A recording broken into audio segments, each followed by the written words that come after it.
જૂનાગઢથી સમાચાર જૂનાગઢમાં માંગરોળમાં સાગના લાકડાનો જથ્થો ઝડપાયો છે।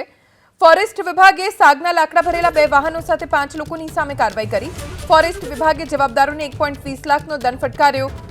વન વિભાગે આ લાકડા ક્યાંથી લાવ્યા અને કોને આપવાના હતા તે દિશામાં તપાસ શરૂ કરી છે।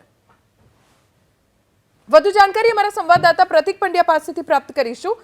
પ્રતિક, આટલા મોટા પ્રમાણમાં સાગના લાકડાનો જથ્થો ક્યાંથી લાવ્યા અને કોને ડિલિવર કરવાના હતા?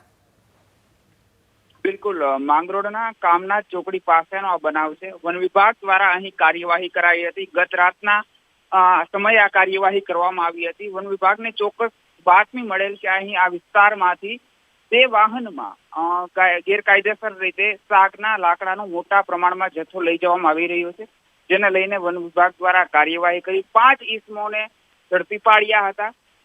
તેમને દંડ પણ ફટકારવામાં આવ્યો છે અને આખરે આ લાકડાનો જથ્થો ક્યાંથી લાવ્યા હતા અને કોને આપવા માટે તેઓ જઈ રહ્યા હતા તે દિશામાં વન વિભાગ દ્વારા આગળની કાર્યવાહી હાથ ધરવામાં આવી છે।